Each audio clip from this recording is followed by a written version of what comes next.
মনে রাখবেন, মানুষ শুধু আপনার উজ্জ্বল দিনগুলি দেখবে, আপনার সাকসেসগুলি দেখবে, আপনার সফলতাগুলি নিয়েই কথা বলবে।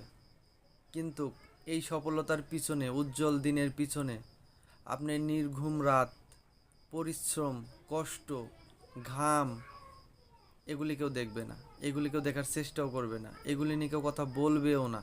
কেউ কখনো জানার চেষ্টাও করবে না। তাই অন্যকে খুশি করার জন্য না, পরিশ্রমটা শুধু নিজের জন্য করুন, কাউকে দেখানোর জন্য না।